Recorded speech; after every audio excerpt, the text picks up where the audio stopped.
Okay, I open the floor. It's kind of yeah. You opened up a lot of issues and challenges here, and we could discuss. Yeah. Yeah. Well, you were saying us that we need to maybe what we need to do from the political ecology field is to do political, democratic, egalitarian, environmental, social, inclusive action. So, and then you told us not to do our PhD in this description of case studies, because this is already done. But still, I think sometimes we keep on saying that we don't need to do more case studies. And I would say that, well, we really need to do much more case studies, but from the participatory action research side. So then we will be elaborating these new forms of management of the commons. Because when you start doing participatory action research, you directly, automatically go to the management of the commons. So, I don't know, we have not been talking about participatory action research during this week, and I think that this is a key issue. Yeah, I certainly did not argue against doing case study-based PhDs. On the contrary, I was arguing against particular types of case study-based PhDs. They're the kind of PhDs based on what I call the socio-environmental scan, a scam. And students come in and say, I want to do a PhD on political ecology, I'm interested in social movement and the resistance. I said, great, fantastic. That's precisely the sort of PhD student I want to supervise. That's just, shall we take out a map of the world? Oh, yeah. Where are the conflicts?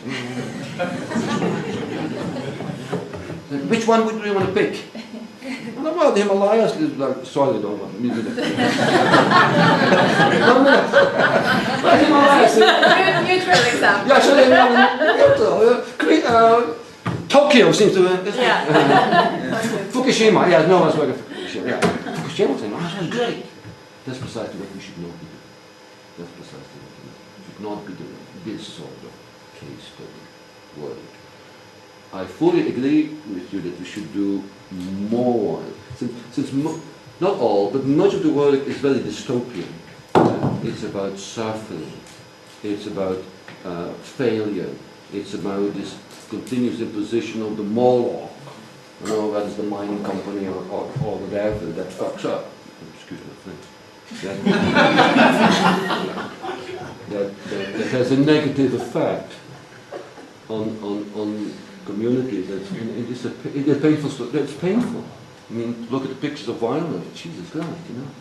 Of course we should do that, but we don't do enough. Sometimes, are the signals of hope. The practices, the grounded practices. Right? And some work is being done. For example, Gibson Graham have done quite interesting work, although I radically disagree with them in many, many ways. I do think they've done fantastic work on how alternative non-human assemblages and the management operate, and action research is an integral part of that. But for what purpose? What is the point? To say, look how fantastic these people are managing the commons? No, the point ought to be, what are the tactics and strategies that we can universalize that? You know, so that's happening in Manchester too, in Brussels too, so that the European Union will do it too, that we fight the fights at different scales so it can be universalized. And that is something we don't dare to touch. Because this process of universalization is riddled, as we know, with conflict, with violence, with stepping on people's toes. The Davos community will never, ever tolerate the universalization of these things. That's the challenge. That's the challenge, and that's what we do not dare to stare in the face. Because the Davos, the community, it's a community too, right? A cohesive community, in fact, with great imaginaries, with clear, grounded notions of social, ecological processes and how to urbanize the world's nature is clear. I love to read them. Wow! I wish we had that. They know what they want. And you know what? They're scared of us. We're totally harmless at the moment. And nonetheless, I'm always surprised by how scared they are. Last year, you should read that stuff. Last year, the annual risk report, which is one of the great publications of the Davos community. They come every year with what the greatest risks are, the risk assessment, and to do a list of that, etc. 2 years ago, it was the financial crisis. Needless to say, that was a big risk and challenge for the community of Davos. Do you know what last year, February 2012, the #1 world risk was in the imaginary of the Davos community? They called it seeds of dystopia. I love that word, seeds of dystopia. I had no clue what they meant, so I had to read the bloody whole text.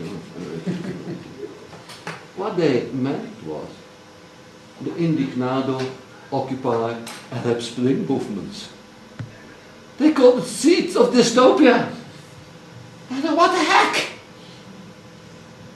These are the seeds of my utopia. These are the seeds of my utopia, yeah? It may not go anywhere, it probably isn't going anywhere, but, you know, didn't we love it? Didn't we all feel the sensation something is going on there and that needs to be universalized? No. If they call it seeds of dystopia, if such Occupy and Indignado movements were really successful, can you imagine what we would be faced with? Now it was a playground on some campuses in the US, etc. Or the daily routines of Sutton Square, and you still get the smoke from the tear gas and the police force of the state going against you. Look at what happened at Paternoster Square. Look at what happened in Catalonia Square. Look at what happened on the campuses of California universities. And it was just a carnival. Just a carnival. Wasn't even effective. Just a bunch of people in a small period of time.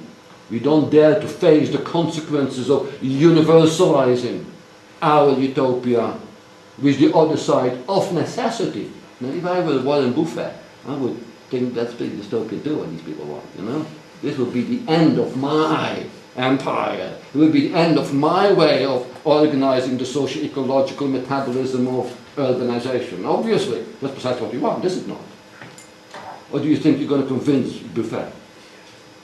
Or Monty? Or Berlusconi, perhaps? See what I mean? Sorry, I'm asking. I'm very interested in the concept of social metabolism, Yeah. and I would like to know your opinion about how, I mean, the concept of social metabolism that used the Vienna school, marine Yes. ecology, Yes. and Yes. how this accounting of material Yes. flows. Yes. Because I'm very interested in this idea that how to integrate the methods of ecological economics Yes. and political ecology. Yes. Yes. Yes. We may be doing a project on that, Barcelona, if we get the funding, although the Vienna people are not involved. It's a fascinating debate. And a few months ago I was in Vienna giving a talk to the social ecology people who do fantastic and interesting work.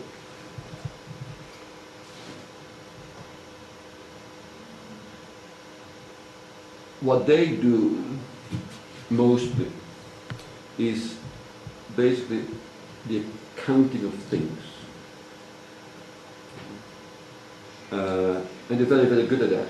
And you can see how it can be done. It's not that difficult to come up with coherent methodological ways of doing a socio-ecological metabolic flow based on input-output accountancy. That's basically what they do.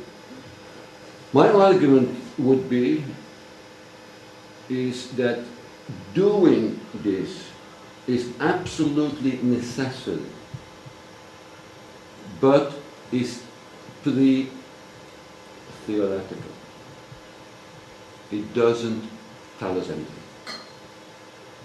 What it does do is give us clues as to what we need to look at and what we really need to understand empirically as well as theoretically. That's what I started off with.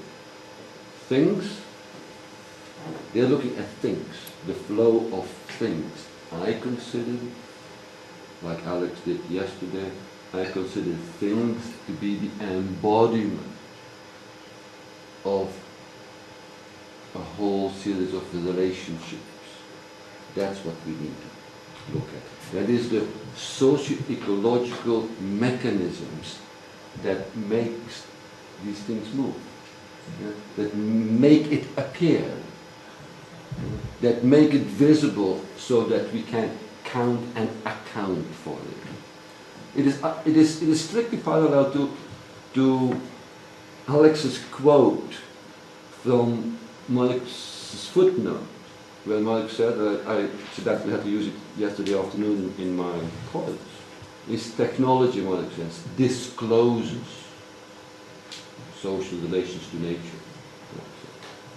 I would the same way say metabolic accounting discloses, opens up the possibility, gives us a clue. And that's what they do not do, the Vienna School. And that's why they are inherently unpolitical. Words they're depoliticizing, because what happens at the moment you do the archaeology of the flow, that is the mechanism that drives it, you will immediately see the tensions and the conflicts, the inequalities, the struggles that go on, and which are hidden in the thing. The thing is a fetish. And that is what we need to go underneath. At the moment you start doing that, of course, the political horizon immediately opens up. And that's where my big disagreement with the Vienna social metabolism approach comes to.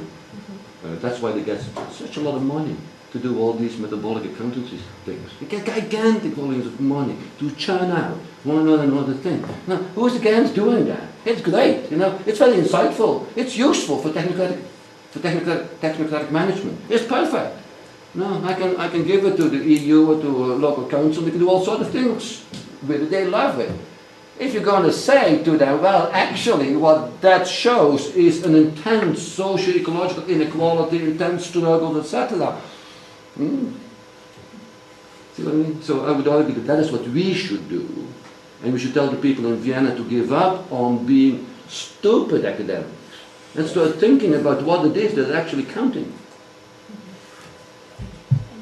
Ms. Giacomo and Irina, and maybe we can take both questions and then... I will jump on this discussion a little bit. And I suspect that this time, if you don't understand my comment or my question, it's not just a matter of my bad English, but it's because I'm struggling with some ideas that you are trying to discuss now. One is related to, for example, to the critiques of accounting for metabolic pattern. And for example, we have in Barcelona a guy that I invite to read, that is Mario Gianpietro, that is trying to criticize these people for a while. And is trying to do different kind of metabolic account that is relational. And it's not just account of things. But then the problem is related to your idea of universalization, and where, let's say, the conflict between the idea of universalization that we have in mind and the kind of difficulties of have a relation at different scale between metabolic pattern.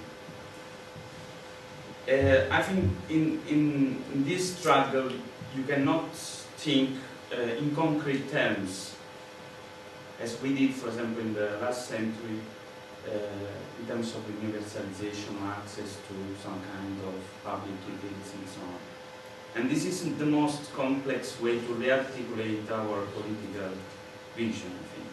If we really start to look at the metabolic pattern and relation across the scale, I think that we have to change and we have to work on the idea of universalization that we have. I don't know if you agree. And I fully agree. So in which sense you are using, so my question would be, in which sense you are using or you are thinking again about the idea of universalization? Because the problem then, that if we start from case studies, localized activities, practicalities, then the problem how we relate to different scale and how we universalize this is very complex. Yeah. Understanding if we use universalization the way we used in the last century. Yes. Yes. I mean, I'm struggling with this because this is a very complex way to rearticulate our political It is. It is. I'm struggling with that too. I have no answer to what you're suggesting, but I would share with you that that is precisely the set of issues that we urgently need to think to. One of the things that dawned on me a few weeks ago when I was trying to write something is that we often confuse, in much of our literature, myself included, universalization and globalization, and the kind of scale and extension of socio-metabolic networks. I think the two have to be completely severed. Universalization is an always failing attempt to spatialize a set of political imaginaries. So the political for me is always failing, but necessarily a strategy of universalization. Today this operates slightly differently, perhaps profoundly differently compared with the 19th century.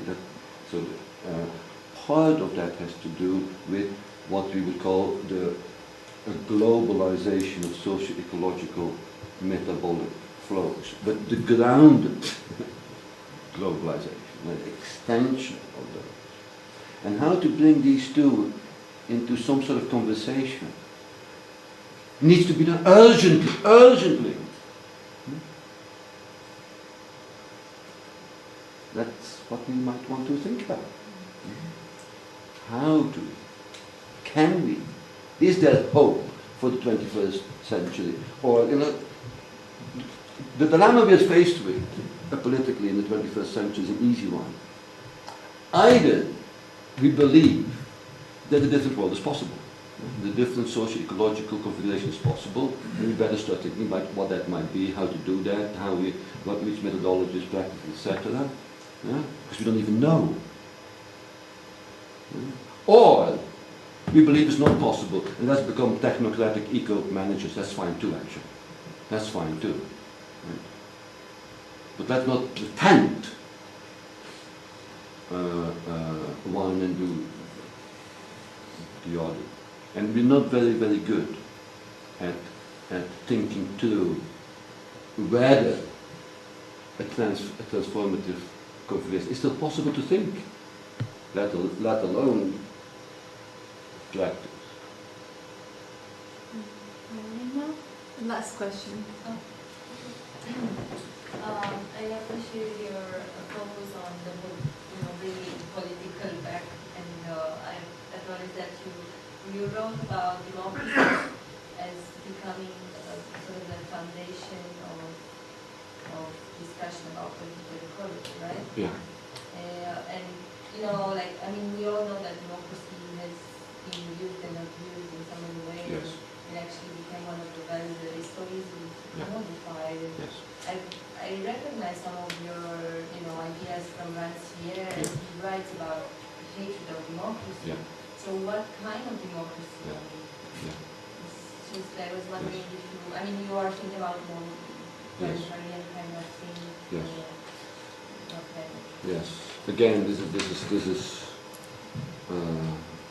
a Pandora's box on which we have very little to say, we political ecologists, but I do think there are interesting arguments out there which I think we urgently need to engage with and bring into our discussions.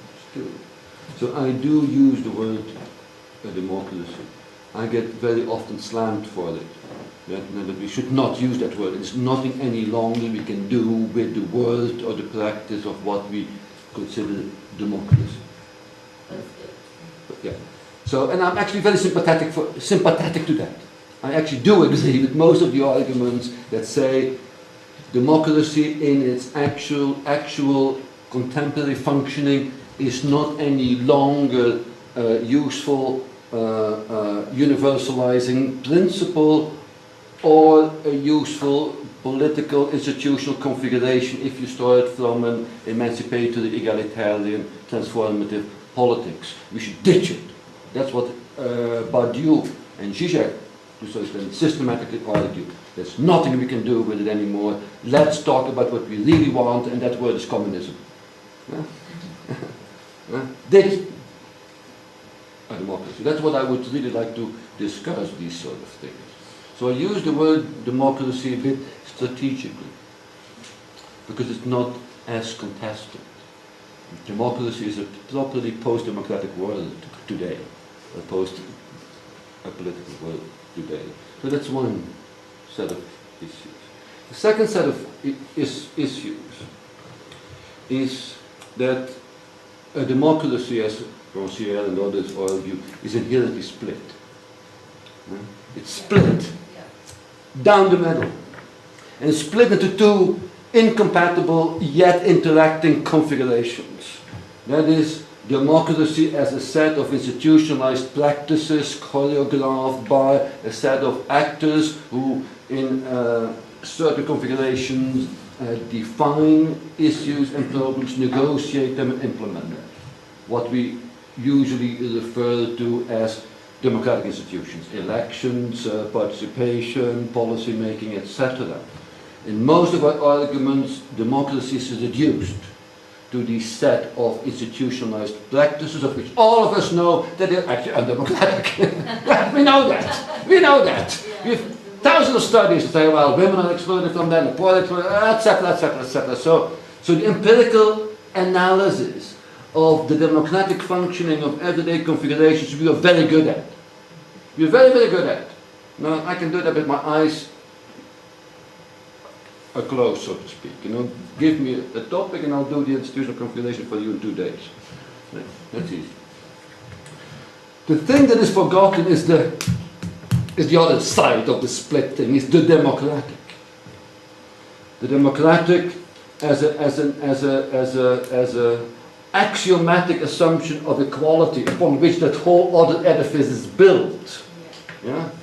So that I may want to resurrect, and I don't mind using that notion of democracy or the democratic political as a non-foundational assumption of the equality of each and all of us, and to build a politics on that axiomatic assumption again.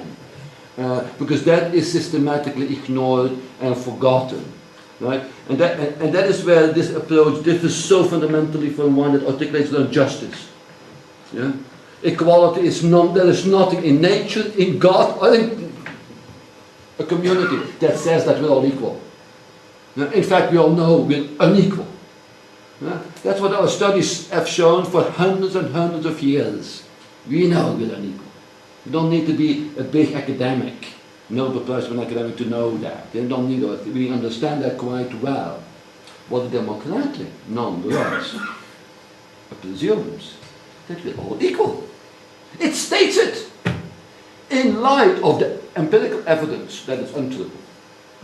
And this is still a very powerful, I think, imaginary in practice and assumptions, and foundational.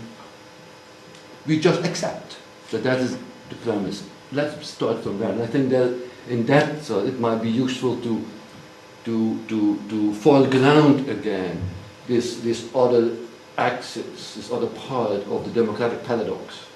It's almost like politicizing democracy again. I mean, talking about democracy as conflict, as between rich and poor, between equal and precisely to accept the radical heterogeneity of the social, right? To accept that, and that democratization is precisely about staging and practicing equality by those who experience sensibly the inequalities in which they dwell, which then opens up the spectre that defining equality is not me who does that. It is those who stage equality. And then it's up to us to make a political choice, which is also a theoretical choice, of allying with those who stage equality. So it's not up to us to decide who's right, who's wrong here. No, it's shown time after time again who exposes the scandal of a democracy, and in its exposure attempts to democratize precisely the democratic institutions. Classic examples here are, of course, the civil rights movement in the US, the feminist movement in the 20th century, the workers' movement in the 18th, 19th century, that precisely the great and successful emancipatory movements did precisely that. Right? A great political moment, you all know it, when Rosa Parks, the African-American woman, 1955, in this little town in Alabama, I think it was, she went on the bus. She was not the first one to get on the bus, black African-American woman to go on the bus. She was not the first one to sit her bum on the wrong seat in the bus. It must have happened many, many times before, and most of the time it happened before they met with the violence of the state or the violence of the community who disagreed with him or her sitting her bum on the wrong seat. Because the politics suddenly changed. What did Rosa Parks do when she put her bum on that seat? She became visible. Yeah, she became visible in a very particular way. She said, I am equal to. Moreover, she was, by staging that equality, exposing the radically inegalitarian configuration of the actually existing democratic institution in the United States was. The promise, line number 1 in the Constitution, we're all equal. But putting her bum there, said, we're not. And that launched, with hindsight, we never know in advance whether such an event will lead to an emancipatory procedure. In the case of the civil rights movement, we do know that it did, and transformed the US. It did not become a perfect place, but race and ethnic relationships are much better now in the US today than they were 50 years ago. It was a great struggle. Not successful. Not successful. So that is, can we do something with that in our domain?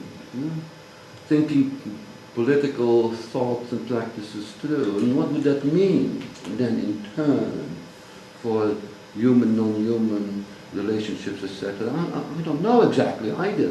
I think they're interesting questions. That's what we academics should do. Ask interesting questions, and come up with possibly interesting answers, usually wrong ones, but that's fine. Let's fight over it, argue it. Anyway. Okay, and on that note, That's happy. I would like to thank Erik for Seems to yeah. Fukushima, yeah, no one's working for Fukushima. Yeah. Fukushima thing, that's great. That's precisely what we should not be doing. That's precisely what we should not be doing. This sort of case study work. I fully agree with you that we should do more. Since not all, but much of the work is very dystopian. It's about suffering. It's about failure. It's about this continuous imposition of the Moloch. Whether it's the mining company or whatever that fucks up. Excuse me, that has a negative effect on communities. It's painful. It's painful. I mean, look at the pictures of violence. Jesus Christ, against particular types of case study-based PhDs. There's a kind of PhD based on what I call the socio-environmental scam, a scam. And students come in and say, I want to do a PhD on political ecology, I'm interested in social movement and in resistance. I said, great, fantastic. That's precisely the sort of PhD student I want to supervise. That's just, shall we take out a map of the world? Oh, yeah. Where are the conflicts? Which one would you want to pick? Well, the Himalayas is like, sorry, don't want me to do that. Neutral example. Yeah, so top.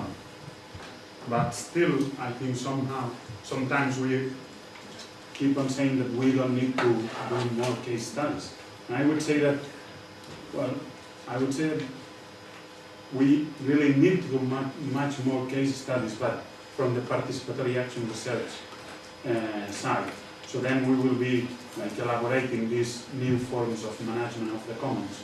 Because when you start doing participatory action research, you automatically go to the management of the commons. So, I don't know, we have not been talking about participatory action research during this week, and I think that this is a key issue. Yeah, I certainly did not argue against doing case study based PhDs. On the contrary, I was arguing.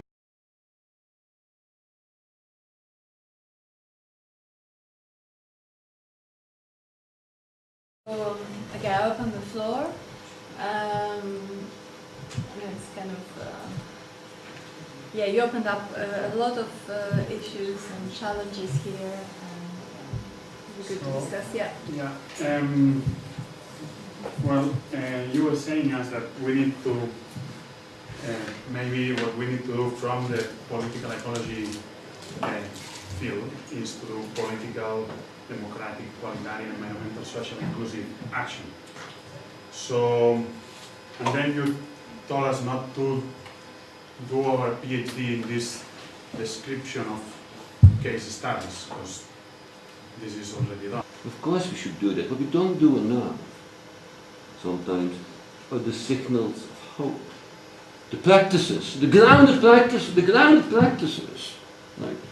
And some work is being done. For example, Gibson Graham have done quite interesting work, although I radically disagree with them in many, many ways. I do think they've done fantastic work on how alternative non-human assemblages and their management operate, and action research is an integral part of that. But for what purpose? What is the point? To say, look how fantastic these people are managing the commons? No, the point ought to be, what are the tactics and strategies that we can universalize that? You know, so that's happening in Manchester too, in Brussels too.